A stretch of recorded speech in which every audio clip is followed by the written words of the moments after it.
One of the worst things for me is to get an immigration client that they accepted a plea or they got only criminal advice, and then now I get the case and they're in a worse predicament. The prime example of that is possession of firearm. Once you're convicted of any firearm offense, you go to immigration court, you're subject to mandatory detention. So you made the switch from defending the state of Florida to now being a defense attorney. Was there like a specific case where you said, all right, I'm going to switch sides? I was prosecuting a case where this young man was charged with possession of marijuana. My supervisor wanted to give him an adjudication. He'll be convicted of that crime. But once you adjudicate on that marijuana case, it sends a signal to every other state attorney's office that this person was convicted of a controlled substance. They think this person was high on cocaine and fentanyl and passed out behind a steering wheel, so they impose a jail sentence. The problem with the criminal justice system, from my opinion, is the civilians. Reason being is a lot of people don't vote. I had a case once where my client was accused of a very serious crime, and there was a juror who said he wanted to talk to us privately. And he said, "Judge, I was accused of the same exact crime as that man. And I had to..."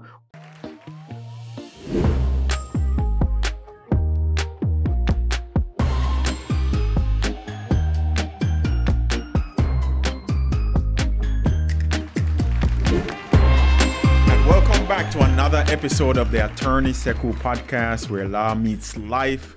Journeys turn into stories, and stories create legends. And today we have an amazing guest. This time it's really amazing guest.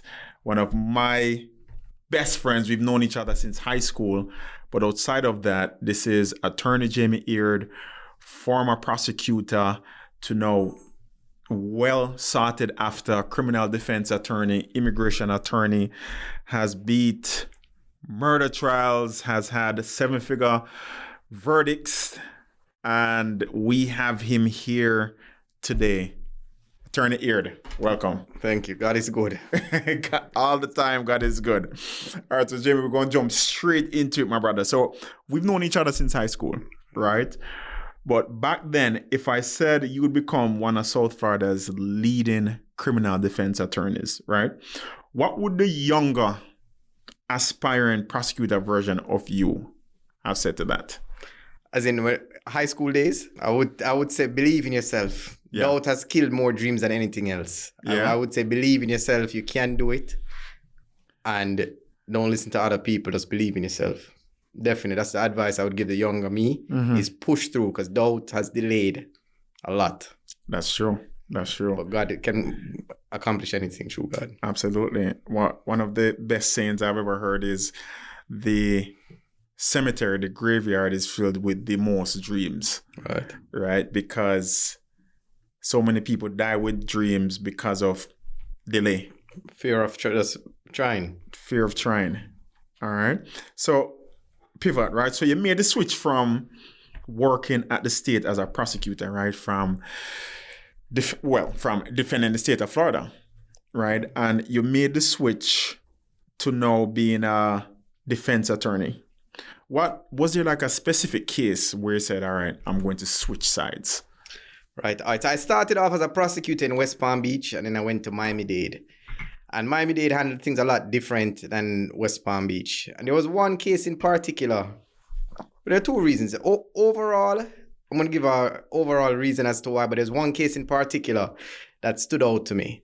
I remember I was prosecuting a case where this young man was charged with possession of marijuana. And my supervisor wanted to give him an adjudication, meaning he'd be convicted of that crime. But what a lot of people don't know is that possession of marijuana, as simple as it sounds, the conviction comes with a mandatory 1-year driver's license suspension. And I advocated against it. And I brought it all the way up to the top. And this is when you were a prosecutor? This was when I was a prosecutor. And the top came back and they sent me an article saying, talking about federal funding, and one of the things that they have to adjudicate on marijuana cases.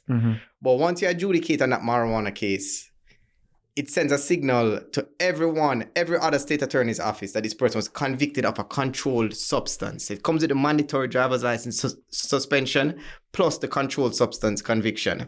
So if you go to another state now and they see that you're driving on a suspended license, and they see that it's because of a controlled substance, the prosecutor there doesn't know that this person had some weed in his pocket, walking on the road. They think this person was high on cocaine and fentanyl and passed out behind a steering wheel. So they imposed a jail sentence. So I opposed it. I said, look, although it was a lot of marijuana, we shouldn't convict this person. It's going to have serious consequences because in Florida, you need to drive. It was a big thing. And after that, that was that one case that made me think, you know what? It was pushing me over the edge. But overall, one of the things that I saw as a prosecutor, why I wanted to go to the defense side, was several times as a prosecutor, I had a case and I saw so many defenses in that case. And I said, if the attorney filed this motion to suppress, I'm going to be in trouble. If they do this, I'm going to be in problems. If they argue this in front of a jury, maybe the jury is going to believe them. Hold on, what's a motion to suppress so that the people can understand? Okay, a motion to suppress is if someone is caught with evidence and the police went about the search of that person incorrectly. Like say, for instance, police officer stops a vehicle and he just decides to tell everybody to come out to the vehicle. They search a vehicle, they find 100 keys of cocaine, and there was no grounds to search a car. You can file a motion to suppress, arguing to the judge that it was an unreasonable search and seizure. If the judge agrees, it's as if that 100 keys never existed. So that evidence will not come in and the people in the car cannot be charged for it because it was a wrongful stop. Correct. Okay. So the cocaine can never be used against them in that example. So several times I see issues like that. Like if the defense attorney had done this or done that. As a prosecutor, sometimes your hands are tied as to what you can do. But once a defense attorney starts to fight and start to file these motions, raise these arguments in front of a jury, it weakens the state's ability to fight the case. It makes negotiations more favorable for the defendant. But several times I saw defense attorneys just accept pleas. And I'm like, man, if you file this motion, if you fight it, you could probably beat me. Yeah. You know, so when I started taking on cases, I started filing those motions. Yeah. Started making those arguments. Once you went on the defense side. Once I went on the defense side, I filed the motions that needed to be filed. I made the arguments in front of a jury. Yes, the person was... I have to stop you right there, Jamie. So when you said in terms of filing motions and pleas, I definitely believe that a lot of individuals who get arrested, get charges, they accept pleas without knowing the consequences of pleas. What are your thoughts about accepting a plea versus going to trial? All right, so it's really on a case-by-case basis, to be honest. You're right. Several times people accept pleas and they don't know the consequences of it. Now, the criminal attorneys who are hearing this are jumping up and down saying this guy doesn't know what he's talking about, because once you accept a plea, the judge goes over what's called a plea colloquy. And it says that you're going to your driver's license could be suspended, and the defense attorney warns about all of the consequences. If you accept a plea, you hear your maximum sentence you're looking at is 5 years in prison, but you're getting a plea to withhold of adjudication. You won't be a convicted felon, and you only have 12 months probation. You can early terminate after 6 months. Great, wonderful. I beat 5 years of the world's best attorney. You accept that plea until immigration hears about that plea. And the plea now has immigration consequences. Nobody told you that accepting that plea to possession of a firearm, although you're not getting 5 years, you're only getting 1 year probation, comes with mandatory detention in immigration court. So nobody told him that part of it. Absolutely. You heard it's going to have immigration consequences, but you never knew it came with mandatory detention. So now if you go into immigration custody, you're going to remain there until your case is over. Wow. And so one thing that I hear from a lot of my clients is, how can I reverse that? Right? Because I hear, especially from our clients who have gotten deported, right? And they're saying, yeah, I was not given the proper knowledge about a plea that I accepted. Is there any recourse for someone accepting a plea that their attorney didn't fully advise them about? You can file a post-conviction motion. However, the law says it has to be done within 2 years of accepting the plea.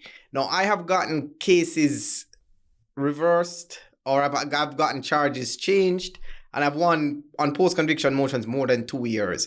But here's a catch to it. The prosecutor has to agree to vacate the plea. Mm-hmm. If you wait more than 2 years, the judge's hands is tied, but the prosecutor can agree to vacate the plea. So what I would do is explain to the prosecutor that, look, this person accepted his plea 5 years ago. Mm-hmm. He had some, for instance, marijuana in his pocket or a firearm, whatever it is. But explain his story now. Because of this simple plea, mm-hmm. he's now facing deportation. He now has 2 children. He's gainfully employed. He's a successful person, or even just gainfully employed, working hard for his family. If he had known these consequences 5 years ago, he would have never taken the plea. Let's just be fair in balancing it. Okay. Let's give this person a second chance. It has worked in the past, but it's not a guarantee. It just depends on the state attorney's office and the prosecutor's views on it. Okay. All right. So since we're on this topic, right, at the intersection of criminal law and immigration law, what is the one piece of critical advice you would give to any non-citizen client, right? Even for a seemingly minor charge, what's one piece of evidence you would give to a non-citizen client, an immigrant, that could save them from deportation? Is before you accept a plea, balance everything. Balance your decision considering immigration and criminal. Get immigration advice and get proper criminal defense advice. Mm-hmm. Because when you are deciding to take a plea or go to trial as an immigrant, someone, even if you're not a U.S. citizen, you have to consider, even if you're a green card holder, you have to consider the effects of that plea on your immigration status. You might say, on the criminal side, I'm just getting probation. Mm-hmm. It's a slap on the wrist. Great. Yeah. I'm not going to go to trial. But you could get deported because of that. Exactly. While if you had pushed it and gone to trial, you wouldn't be facing deportation if you're found not guilty. Mm-hmm. And you also have the case behind you. But at the same time, your vision is 2020, looking at it hindsight. Yeah, always. But when you're in a hot seat, sometimes you have to balance it. All right, although I'm getting a favorable plea, I don't want to get deported. Mm-hmm. So I'm going to push it to the limit and go to trial. Absolutely. While sometimes the evidence against you is so great that you just want to accept a plea, but you're going to end up being placed in removal proceedings. Absolutely. And there's a lot of misinformation or lack of education to people when they're accepting pleas, especially if they're an immigrant. A lot of immigrants that I've seen, they don't understand that if you plea no contest, if you take a withholding of adjudication, right? Even if you plea, well, for the no contest and the withholding of adjudication, even if that case still goes before an immigration judge, it doesn't matter. They still see it in the immigration court as a conviction, and the immigration judge and the DHS attorney will still use everything in the arrest pleadings and the criminal court pleadings to now deport you. And that's 100% accurate. So that's a different language between immigration court and criminal court. Yeah. It's like two different languages, mm-hmm. because when you're a criminal defendant, you're here in court, you are not convicted of this charge. By pleading no contest, you're not admitting guilt, you're not denying guilt. It's a plea of convenience. Mm-hmm. You're not convicted. You say, great, I'm not convicted. And you go to immigration court, and they say that withhold of adjudication that you took, the plea of convenience, it's a conviction in immigration court. You say, but wait, you just told me in criminal court it's not. Exactly. So you have to know that a criminal court and a criminal plea affects your immigration. Mm-hmm. Your immigration case, because it's two different languages, to be honest. Yeah. But you're right. A withhold of adjudication is not a conviction in criminal court, but it is a conviction in immigration court. That's why it's important to seek an attorney who knows both, or speak to an immigration attorney if you're facing a criminal case. Yeah. Yeah, that's such a crucial thing, because one of the worst things for me is to get a case, an immigration client that they accepted a plea or they got only criminal advice, and then now I get the case and I would have done it differently in criminal court, because now I can't undo what was done in criminal court, and they're in a worse predicament in immigration proceedings, whereas it was a simple either change of plea, change of charge, right, to where it is only a crime involving moral turpitude versus now an aggravated felony in immigration court. And the prime example of that is possession of firearm. Yeah. Carrying a concealed firearm in Florida. Mm-hmm. Once you're convicted of any firearm offense, you go to immigration court, you're subject to mandatory detention. The immigration judge cannot give you a bond. However, possession of a weapon doesn't subject you to mandatory detention. So several times I have criminal cases where someone is charged with possession of a firearm and they want to accept a plea. I negotiate with the prosecutor. The prosecutor may say the offer is a withhold of adjudication, 12 months probation. I say, my negotiations with the prosecutor is, okay, you want to offer the person 12 months probation. What are your conditions of probation? You want him to do a firearm safety course, whatever it is. So I say, all right, do you want a person to get deported because of this offense? No. Probation and a withhold. So I say, okay. So if the person pleads to possession of a firearm as a green card holder, they're going to get deported. They're going to be placed in removal proceedings and just subject to no bond. Yeah. How about giving the person, changing the charge? You still get your 12 months probation. You still get the same punishment you want to give the person. Same withhold. Even an adjudication, doesn't matter. But change the charge to possession of a weapon. 9 out of 10 prosecutors would be reasonable and say, you know, I don't want a person to get deported. We're going to get the same punishment. I'll change the charge to possession of a weapon. And that's saving immigration. Night and day. Yeah. Just by the name of the charge. The punishment is still the same, but the firearm is removed with a weapon. Night and day for that client. Good. That's really good advice. All right, so you have a dual threat, well, a triple threat practice. But in terms of immigration and criminal law, right? Your practice in South Florida, Jaime, it handles both criminal defense and immigration. And I know you do personal injury as well. But how often does a criminal case in the morning directly dictates an immigration emergency in the afternoon? Like, paint that picture for us. All right. So, it really depends on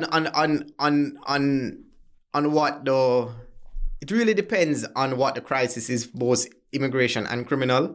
At the end of the day, I'm not a 9-to-5 attorney. Yeah. I am a all hours of a night attorney. So if there's an emergency that comes up, I don't clock out at 5. I will stay there and I will do the extra work and stay there until the next morning if necessary to ensure that I balance and get my clients the results that they're looking for. That's why I don't take on a lot of cases because I like to give each client the time that they deserve. Speaking of, you know, your work ethic and you being selective now with cases, but it never used to always be like that. But there were some marquee cases for you in your career that has propelled you to this type of status, right? So you've beat a murder charge before? First degree murder. Tell us about some of your accolades. Well, I've got not guilty first degree murder. I've gotten 7-figure settlements, jury settlements, jury verdicts. I should say jury verdicts, not a settlement. I've gotten 7-figure jury verdicts. Handled numerous criminal cases from violent felonies all the way down to misdemeanors, not guilties. I mean, I haven't won them all. Don't get me wrong. Sometimes the state has a lot of evidence. Yeah. But one thing is for sure, every single case that I've taken on, I have put a lot of work into that case. Yeah. When I go home, winning or losing a case and I put my head on my pillow, I sleep the same. Because at the end of the day, I know there was nothing else that I could have done to change the outcome of that case. There's nothing else I could have done. At no time I said, maybe I should have done this. Yeah. I know I did everything, and most importantly, I educated my client along the journey. From its time to go to jury trial. Yeah. From the jury trial as an option, I said, these are the pros and cons of a jury trial. It's up to you as to what you want to do. Win, lose, or draw, I walk out to the courtroom. So I let the client know ahead of time that this is a serious offense. You could go to prison. These are the consequences. You tell me what you want to do. If you want to go to trial, I'm going to put on a horse and pony show. I love being in the courtroom. Yeah. I love trials. Yeah. So I let the client know that it's going to be a horse and pony show. But at the end of the day, it's up to the jury. I've won some cases I should have never won. I remember after closing statements, in my head, I'm like, nobody's going to believe this. Like, let me just start getting ready for sentencing. And it comes back not guilty. Yeah. While I have some other case, I'm like, strong case, Yeah. comes back guilty, it all boils down to the jurors. And you don't know who your jury is going to be.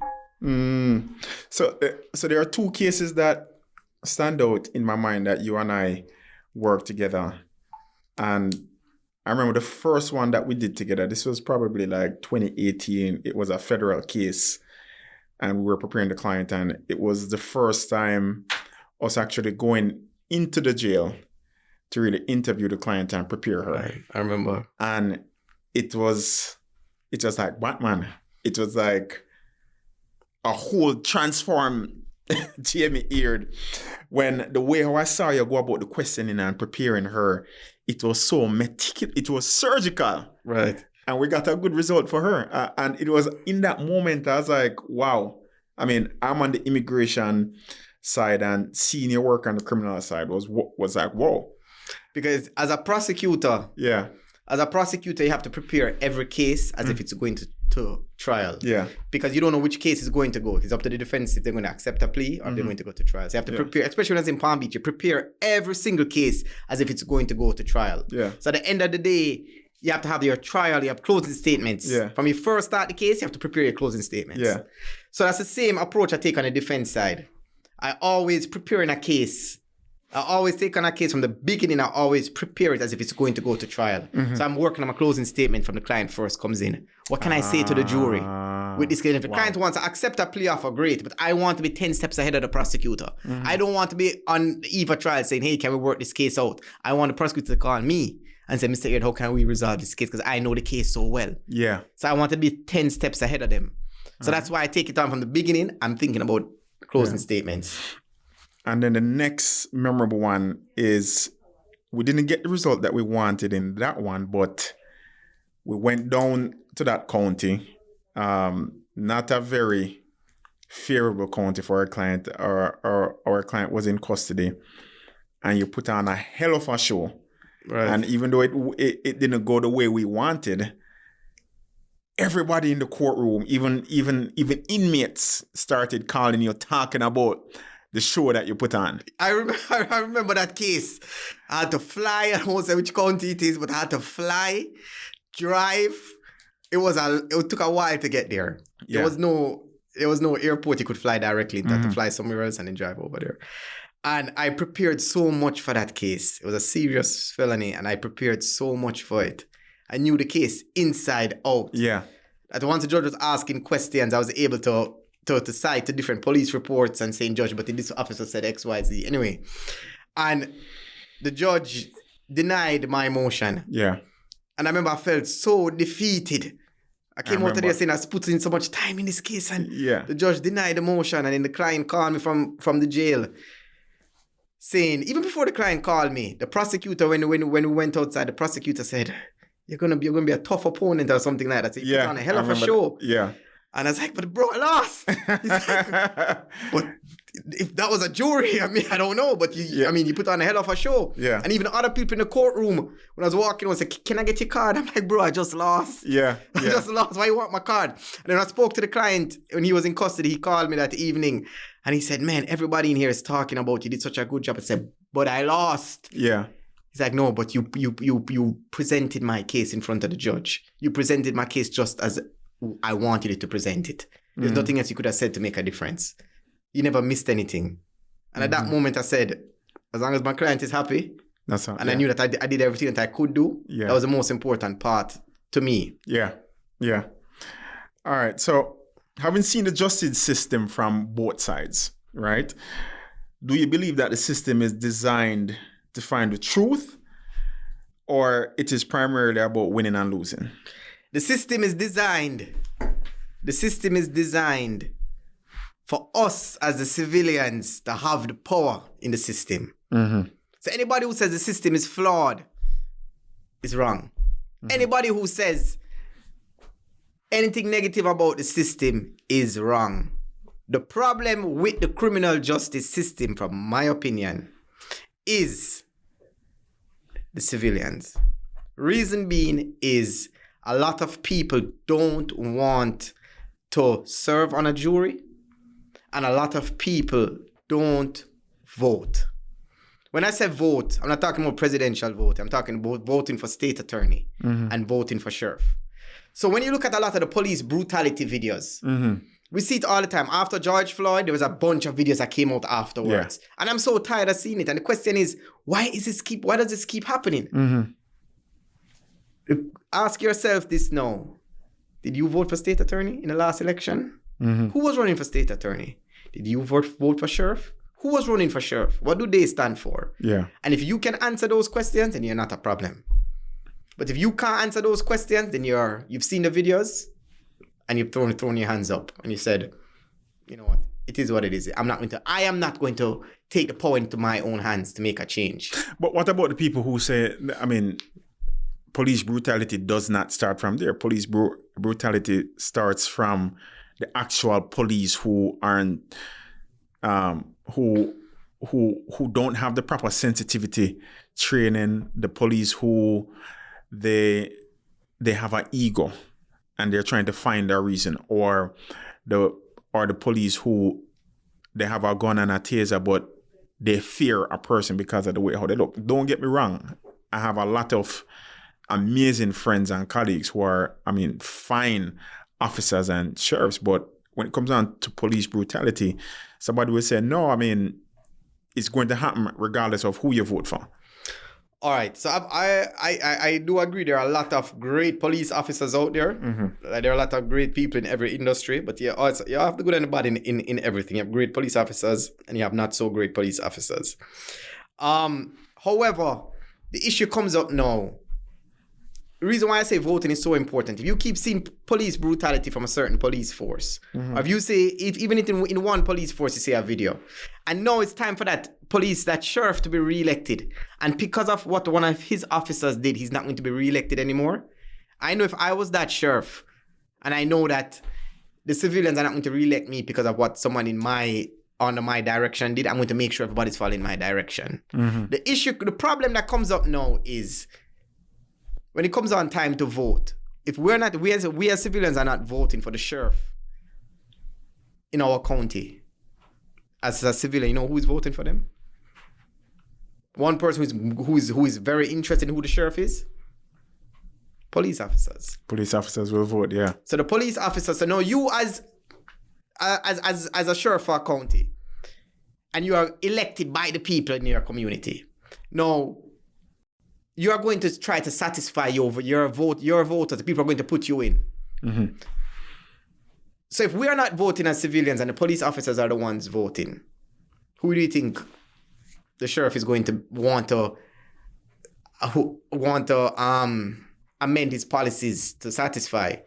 The people are not voting for him and people are voting for him. I don't know. Yeah. I don't know. Yeah. That's just an open question. So you are saying that in terms of having some type of power or effect on police brutality, it starts from whoever is the sheriff. Right? That's definitely going to have an impact on it. That's going to have an impact. Because police brutality doesn't start off with just an officer deciding to have a bad day. Several times you look into it and you see a record of misconduct. Not all the time, but several times you see records of misconduct. Red flags that are there. But or policies that were not implemented, that should have been implemented, but they're ignored. So if the sheriff were to be held more accountable for his officers' actions, then I'm pretty sure there are going to be more policies in place. Yeah. And there's going to be more accountability. The issue is that civilians don't vote. And that's just a problem that I see. Civilians don't vote. Likewise, civilians don't want to serve on a jury. On the jury, yeah. And that's a separate issue, but it has a big impact because if you're complaining about a social issue, right, and you're saying the laws don't serve us, but yet you are not doing your civic duty to vote in people who are in control of the law. And then you also don't show up to jury verdict, to jury duty. That's also an issue because I remember the last jury trial I did and selecting from the jury pool in Vaudier, almost none of the pool of people to pick from looked like my client. That is the issue because It's not so much people not showing up for jury duty, but the people who are putting up their hands and say, I can't stay here. I don't want to be involved in jury duty. If you were to call 3 of your friends now and say, give me an excuse that I can use to get out of jury duty. People come up with all sorts of different excuses as to get out of jury duty. But jury duty is one of the most important, critical things that we can do as civilians next to serving in the army. Because that's why I said we have the control. The system is designed to give us the control, but we are giving it back by not wanting to serve on the jury. So many times, that's why I said you just don't know what your verdict is going to be, because you don't know who your jurors are going to be. Several times I see people who are on the jury, who get selected for jury, are the ones who say, I can stay here for a week or 2. That's no problem. I want to be a juror. Yeah. But several times you see a lot of people who have had negative experiences with police officers. They don't want to serve on the jury. And the problem with that now is the people who have negative experience with law enforcement are the ones who look at the police officer on the stand and say, I don't believe what he's saying. I don't believe his demeanor. Versus the person who's always had a positive experience with the police. Cat's in my tree, and the police officer comes. Police officer, they've always had a positive experience with the police officer. Those are the persons who you often see want to be a part of the justice system, want to be a juror. And when a police officer comes in and he speaks, although he tried to get out people who said they're going to listen to police officers more, but someone who has always had a positive interaction with the police, I think it's going to be difficult for that person to hold a police officer is not being truthful. Versus someone who's had a negative experience with the police. They can say, no, I've seen them in the wild. Yeah. I know how they operate in the wild. Yeah. He's behaving here. I know he wasn't behaving like that in the wild. Or look at his demeanor and say, the police officer is not being truthful. But they don't. Several times, those persons don't want to serve on the jury. And this is not just me. This is just based on my experience. Yeah. For instance, I had a case once where my client was accused of a very serious crime. Yeah. And there was a juror who said he wanted to talk to us privately. Meaning the attorneys, prosecution, and the judge privately. And he came into the room and he said, Judge, I was accused of the same exact crime as that man.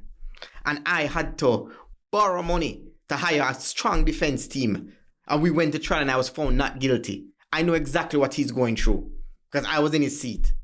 But Judge, I cannot stay here because I have to work to pay back those loans I borrowed to pay those attorneys. Wow. And I said to myself, this is somebody who knows exactly what this man is going through. But they said they don't want to serve on the jury because they have to work. No, I understand you have to work. But at the same time, as a juror, you're up there. Your responsibility as a juror is right next to serving in the military. I can tell you the truth. If I get called for jury duty, I will say I'm fair and impartial. And no matter what I have going on, I'm going to serve on that jury because I can make a change in somebody's life. I can look at the criminal justice system and I can say, state, you brought charges against this man. Guess what? Me as a juror, I'm going to find him not guilty. Or I'm going to find him guilty.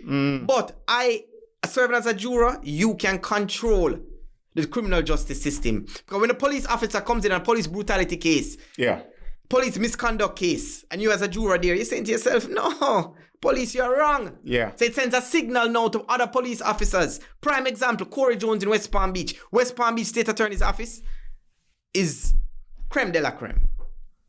Creme de la creme, top-notch State Attorney's Office. And West Palm Beach State Attorney's Office is one of the only State Attorney's offices in Florida to ever have a successful, to ever have a conviction of on the job, on police on duty shooting. And that was in the Corey Jones case where Corey Jones was shot.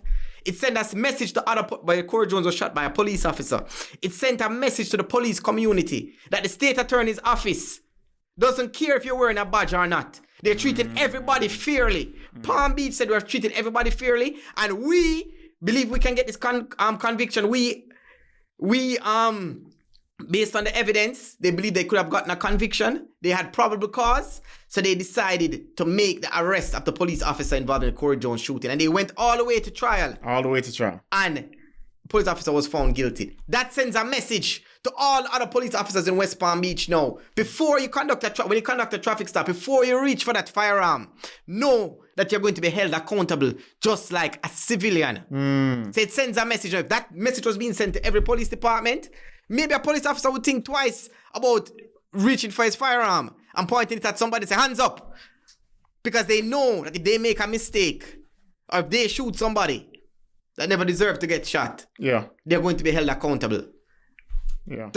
Palm Beach is creme de la creme. They treat Palm Beach. And this is our prosecutor office. Yes, the state attorney's office brought charges against a police officer and he was found guilty So here's a common rhetoric, Jamie, is they say good lawyers know the prosecutors, great lawyers know the judge. Mm-hmm. What are your thoughts on that? That phrase only has meaning knowing what the judge requires. Okay. Knowing what the judge requires. I'll be honest, I have friends who are judges, and I don't think they're definitely not going to treat my clients any different than anybody else. But I know what the judge is looking for. For instance, knowing a judge, you're looking for, knowing what a judge requires, you are more prepared to go in that courtroom. Because, for instance, some judges, they may ask for a courtesy copy of your motion that you filed. But other judges, they already have it pulled up. Their judicial assistant already printed it. Or they may want, they may want a copy of the case law. While other judges say, no, Mr. Aird, I don't need a copy. I read the motion, I printed the case law. Well, just to know what judges are looking for. For instance, some judges procedurally in the courtroom, they may look for certain things from attorneys in their presentation of their case, while other judges don't. But in terms of, I think that's just a saying. Good lawyers know the judges. I think that's just a saying that is just something catchy. And especially like I'm on camera now, you don't expect me to say yes. Judges are going to be more favorable when they see me walking. No, I'm never going to say that. All I can say is, obviously I don't do criminal cases that much anymore. I pass them on to you, but I'll never forget a case where I had one prosecutor, and the prosecutor was hard on 5 years from our client. Hard, no budge. And 2 days before trial, a week or two before trial, the prosecutor came off the case, and another prosecutor who I was familiar with, and the prosecutor said, I went over the evidence and, let's do time served, 1 year probation. And when I thought about that in criminal court, I'm like, imagine this person didn't have me as their attorney, right? Or they couldn't afford an attorney. That's 5 years of them life gone just because of who the lawyer knew. Is that really fair in this justice system? I know you can't. I'm not in criminal court that much anymore. I'm more in immigration and civil court, but that was my experience with criminal court, and I was like, wow, Yeah, you have to be honest. I've experienced some prosecutors who are very fair. I'm not going to say anybody's unfair. It's really your life experiences help you make certain decisions as a prosecutor. But I've had cases where, like for instance, I represented a pilot who was charged with battering a law enforcement officer. Battering a law enforcement officer and resisting an officer with violence. He was a pilot. He was never in trouble before in his life. His first arrest, he had, true story, 3 days before his arrest.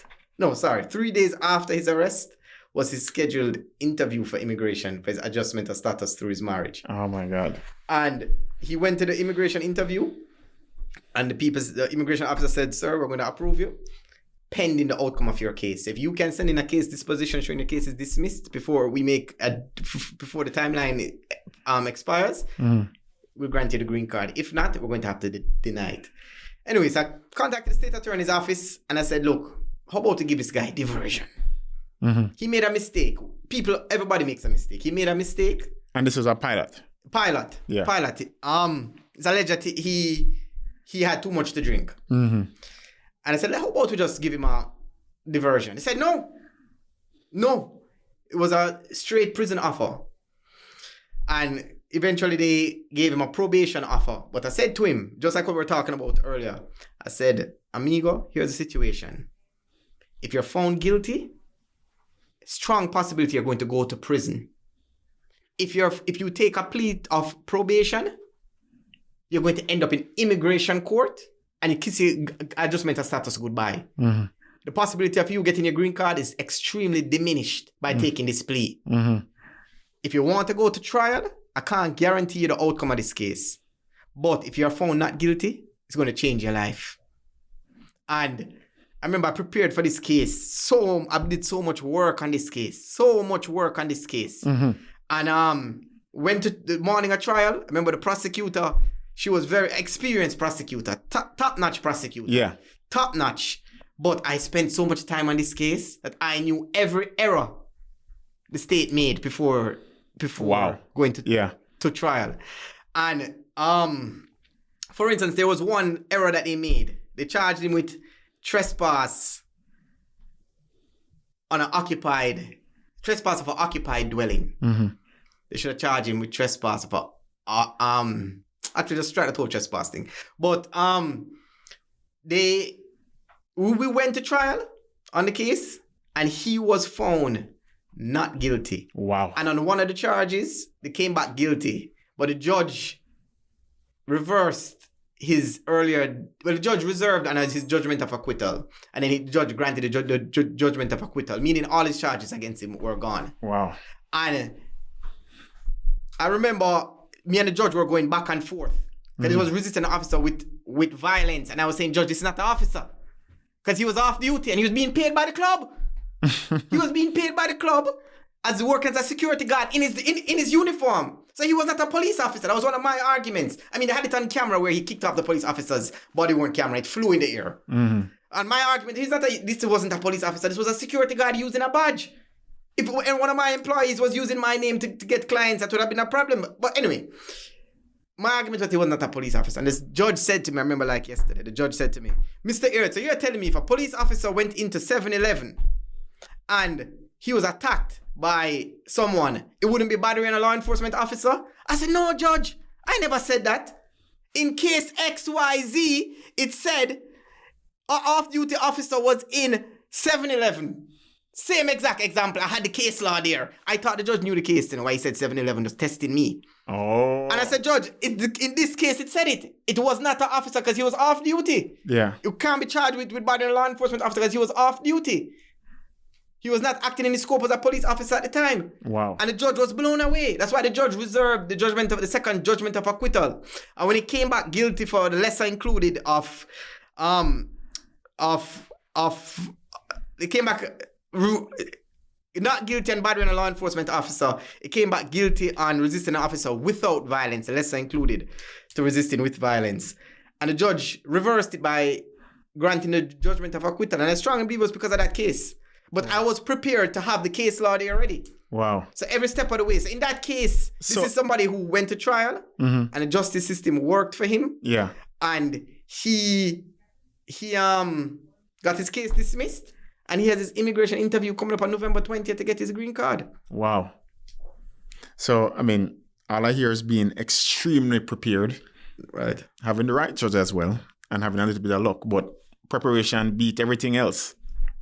You can't beat preparation. So, since we're on the topic of sentencing, I know you have been following the Diddy case. Right.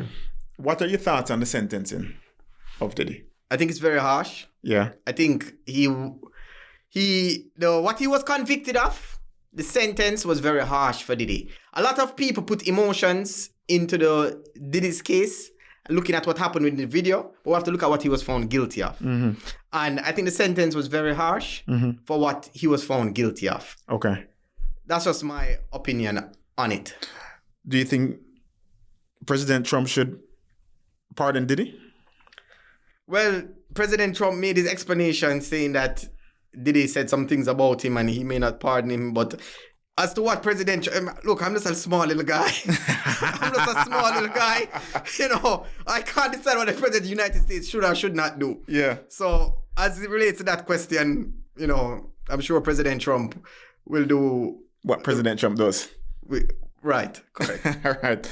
Before we get off the topic of sentencing and changes. So, in Florida, I believe it was August of this year or July 2025, in Florida, Governor DeSantis changed the law basically stating that you can now open carry. But it wasn't DeSantis. You cannot say law was changed. I want to say Governor DeSantis. No, it was the Supreme Court, right? Supreme Court. Okay, sorry. All right, so scratch that. So, they said law was changed. Yeah. All right, so speaking of changes of law, in Florida, the law changed in which now you can open carry in the state. What are your thoughts on that? I mean, do you believe it's a good thing or do you think it's going to affect people more? As it relates to the open carry of weapons in Florida, it is my feelings of law changing to allow open carry of weapons is neutral. I actually think it's a good thing. Mm-hmm. I'm a huge fan of the Second Amendment. Mm-hmm. So if you want to open carry. The problem my concern with it is Florida law enforcement prior to this, based on my experience with Florida law enforcement, what I see on the news and my personal experiences, Florida law enforcement is not trained to approach someone who has an open carrying of a weapon. Mm-hmm. My concern is, we've seen videos, not even only Florida, but law enforcement in general, it becomes a issue now where someone has a gun on their waist. We've seen videos of police officer asking someone for their driver's license, and they're reaching in the back pocket and they get shot. Mm-hmm. Now, we have someone that have gun on their waist and the police officer asking for the driver's license. I know they're reaching. No, it's going to be justified. The person was reaching for a weapon. Yeah. It could be said he's reaching for a weapon. So it's going to come with problems. Yeah. I think it's greatly going to come with a lot of problems. Yeah. However, I'm hoping law enforcement will make the necessary changes. Yeah. To treat everyone equally. Because I don't know. I mean, I'm not saying this is so or it isn't so. But let's say, for instance, a elderly Caucasian female comes in contact with a police officer and she has a gun on her waist, versus a young African-American male with dreads come in contact with a police officer with a gun on his waist. Now, the viewers listening now, if you think both of them are going to be treated the same way, then there's no problem.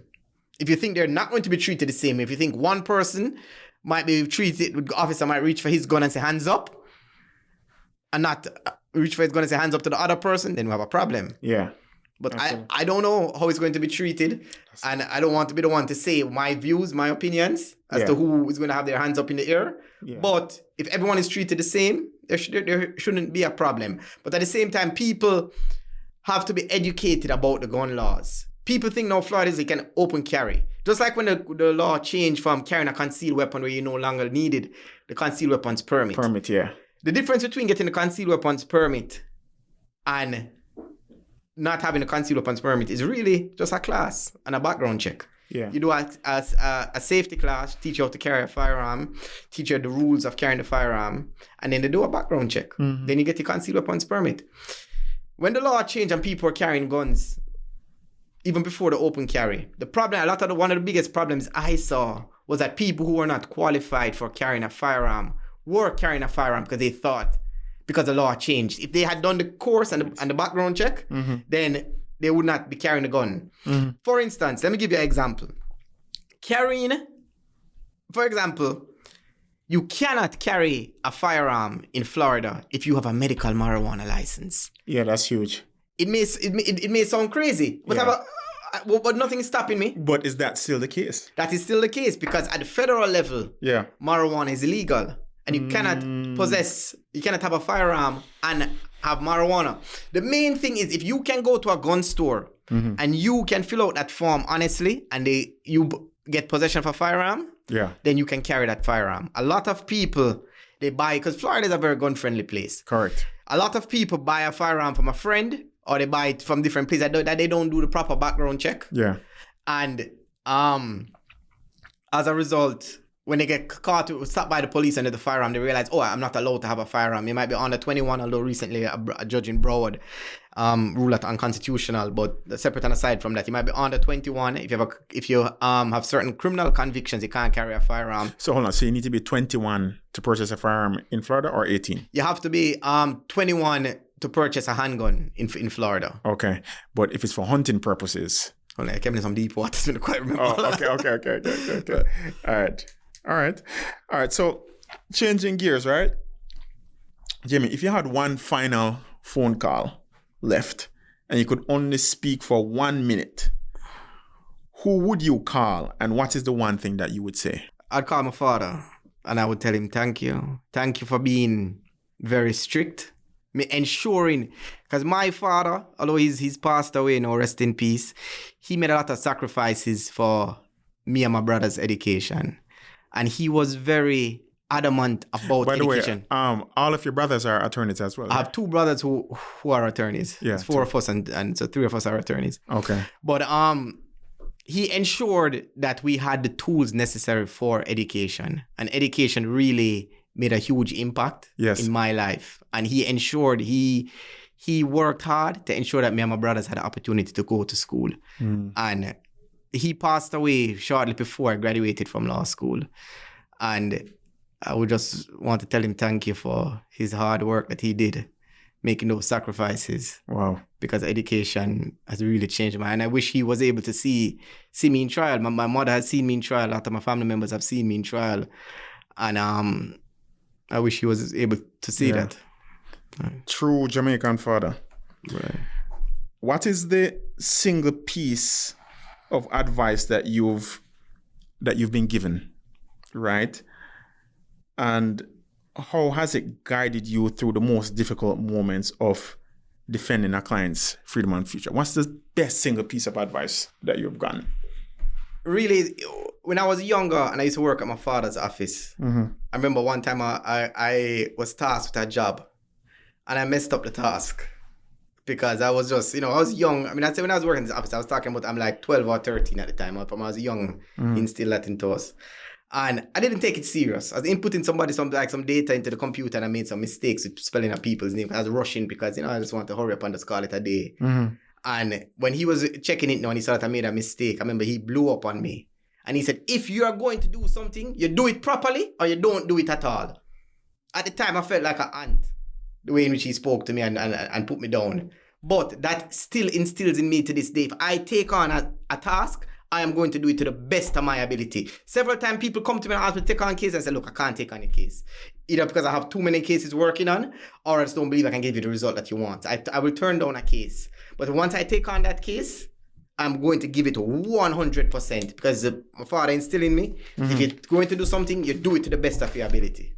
Amen to that. All right.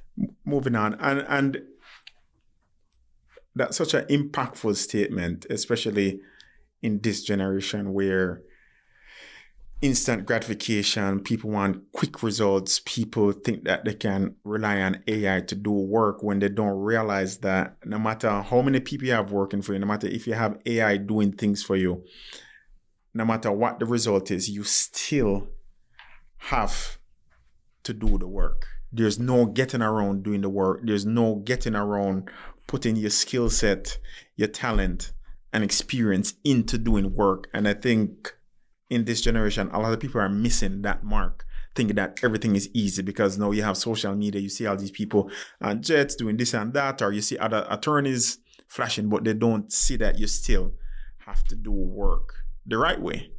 Right, there is no shortcut to success at all in the legal field. There is no shortcut to experience in the legal field. Yes, there's no shortcut to that at all. There is no shortcut. Every jury trial that I do, I take away something. I learn something new. Yeah. So there is no shortcut to it. It's just hard work and putting in that hard work.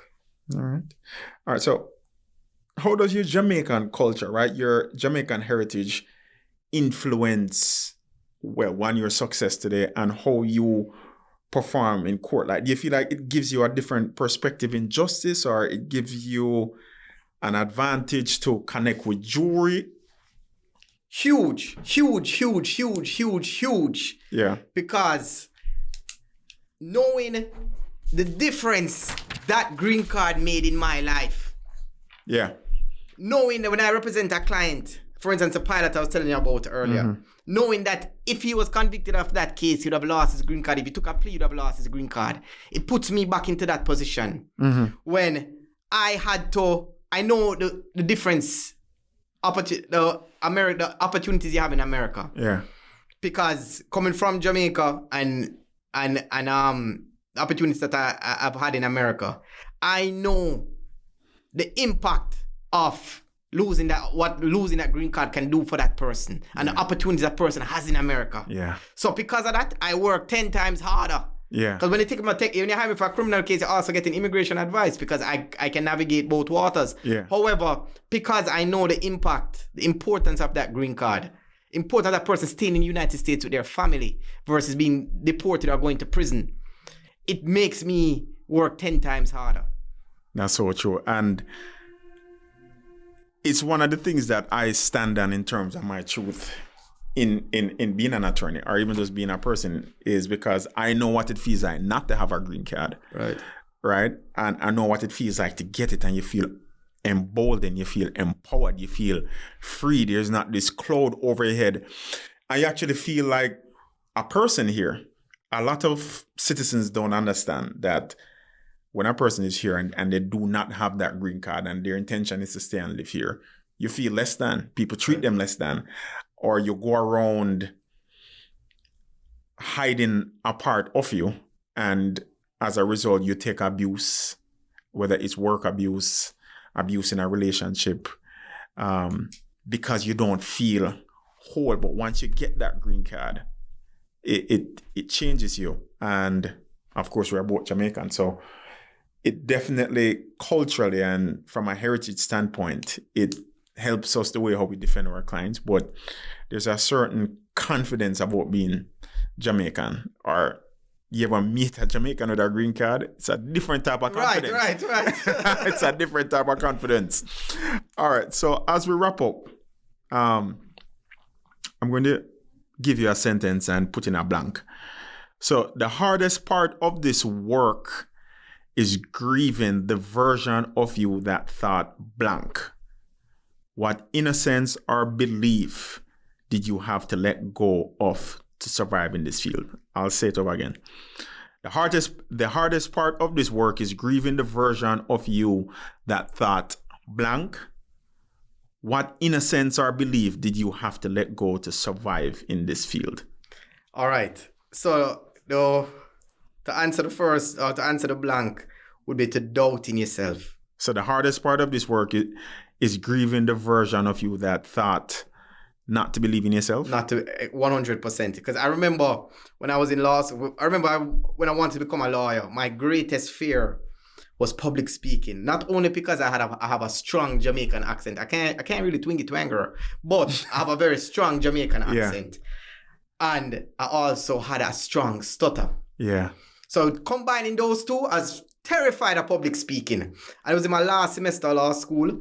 I saw an Oprah Winfrey show where President Biden, he's talking about he had a stutter and he went to a speech pathologist. Anyway, I went to a speech pathologist and I learned to overcome the stutter, control the stutter. Yeah. Adele, great lady. She changed my life. But I still had a Jamaican accent, and I said, maybe everybody, all these attorneys talking so American. Me coming in talking Jamaican, they're not going to take me serious. Yeah. Or are they even going to understand me? Yeah. I remember the first jury trial I did when I was a prosecutor in Palm Beach. I said, is everyone understanding me? And one person put up the hand in the back and said, not me. I said, we're not going to use you. As long as everybody else, as long as we have a majority, we're good. Yeah. And then I remember my supervisor came to watch a trial, and the supervisor at the end of it said, man, you're going to go far, because when you talk, you look at the jurors, and the jurors are looking at what you have to say, because you hear this tone, may the rain fall in Spain, and then you hear me coming, morning members of the jury, how are you doing today? We have any Jamaican people in here? Anybody from the Caribbean? All right. So when I talk, I use my accent as a plus. Yes. What I thought was a negative, I use it as a plus. Because when I talk now, the jurors, this is not something they hear all the time. Yeah. So they tend to tune in more to when I'm talking. Like, you don't really see jurors nodding off when I'm talking. You see them, kind of paying attention because this is not something, even if I'm talking foolishness. Yeah. They just like the rhythm of what I'm saying. The cadence. Right. Okay. All right. As we wrap up, Jaime, I know one heavy topic that, we don't have a lot of time left, but one heavy topic is immigration enforcement, right? We've seen a lot of the videos of now ICE. Obviously, there has been a mandate to deport 11 million undocumented people from the US. So obviously, there now is a quota that has to be made. Is 3,000 per week. It's probably increased by now, but they have to hit these numbers. So what I see happening, in my opinion, is because the enforcement has to increase on such a large scale, they don't have the manpower, the resources to do it. So now they take almost anybody, right, who wants to get this job with ICE, and now they don't have sensitivity training. And now they're emboldened by the Supreme Court to where they can target people just based off the way how they look, the way how they speak. But no, you see, it seems like people are getting kidnapped. And on one side of the fence, you have people, no pun intended, you have them saying, well, if they're illegal, get them out. But now I see people being yanked out of houses, U.S. citizens, just because of the way how they speak. What are your thoughts on immigration enforcement today? All right. So we all know that immigration has ramped up. Immigration is becoming more aggressive. So this should send a signal to everyone who is not a citizen to ramp up their immigration defense. Meaning, if you are a green card holder, now is the time to file for citizenship. Meaning, if you are married to a U.S. citizen, now is the time to submit that adjustment of status application. You have one or two choices. Either you're going to put up a defense and file that immigration paperwork before you come in contact with immigration. Don't wait until you come in contact with immigration. File it ahead of time. Put up your defense. So when immigration officer comes to you and says, you're here illegally, you say, yeah, but guess what? I'm 2 months away from getting my green card. So even if you detain me, I'm going to get a bond and I'm going to come back out. Yeah. So now is the time to put up a defense. But what about the people who do not have that defense and they are being yanked out and dragged and treated like criminals, or are they criminals? Well, that's the importance of voting. Because when you vote, you know the policies that are going to come into place.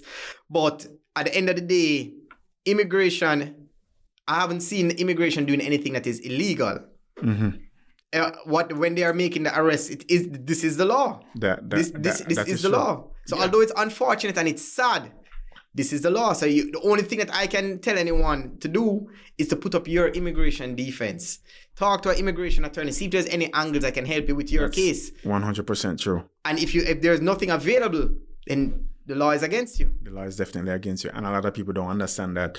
I remember I was before a judge trying to get bond for a client. And the judge said, sir, you've been here for 10 years and you haven't done or made one step to try to get your status changed to something legal. I'm going to deny this bond because you had time and then now you want to try to get married or do something. He wasted too much time. Right. And a lot of people get too comfortable with where they are and not try to make action or take a step. And people say, well, you don't know how hard it is. Well, you're here, so figure it out. Right. So you had the opportunity to, and I hate to see those stories when someone had the opportunity to file their immigration paperwork and they say, I never had the time, I never had to file it.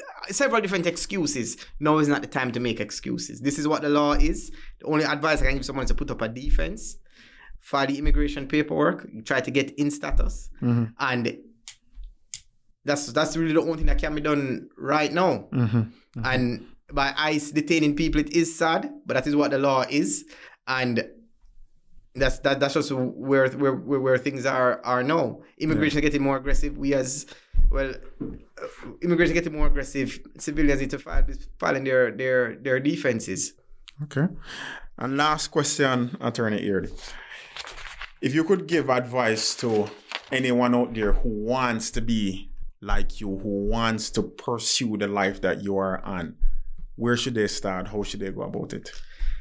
Well, I wouldn't tell anybody to really want. You have a lot of wins, you have a lot of bruises that go along with those wins. However, in any field that you are, if you want to, whatever you decide you're going to do in life, whether it's a doctor, whether it's an accountant, whether owning a car wash business, a landscaping business, whatever it is, do it to the best of your ability. Never, if you believe something can happen, never you listen to someone who says it can't happen. Believe in yourself. Push yourself to 100%, no matter how many times a door closes. If this is what you want, keep pushing. It might take 5, 10, 15 years. Yeah. Keep pushing until that door opens for you. Yeah. And if it never opens, at least you can always say, I always tried. Yeah. Just keep pushing and never listen to that person say you can't do it. Through God, all things are possible. I have seen miracles firsthand. I have seen God come into courtrooms and work miracles. I have seen that once you have faith and you give and you believe in God, He's going to provide the opportunities for you. Yeah. So they never believe somebody say, oh, you can't do this. Several times people told me I could never be a lawyer because I'm a stutter. Yeah. How are you going to talk? I remember my friends used to make fun of, how are you going to talk? You can't talk, explain yourself. Yeah. How you explain somebody's case? Yeah. You're going to be but I wanted to do it, and I just kept knocking, and even I said that my accent will put me down. I'm not going to be as great as the greatest because of my accent. I'm always going to be second tier. I've turned that accent and put it into a positive now. Yeah. So always believe in yourself. Never let anybody turn you down in life. Yeah. Or discourage you in life. You do what you believe in. It means you have to cut off a lot of friends, a lot of family. It's focus a lonely road. It's a lonely road. Especially the higher you get and the more success you have. Just focus on you, push through. Yeah. That's my best advice to anyone. Believe in yourself and never give up. No matter how many times the door closes. If you say this is for you, it will be for you. Just never give up. Attorney Aird, I appreciate you joining me today, brother. Thank you for having me, sir. Always a pleasure, man.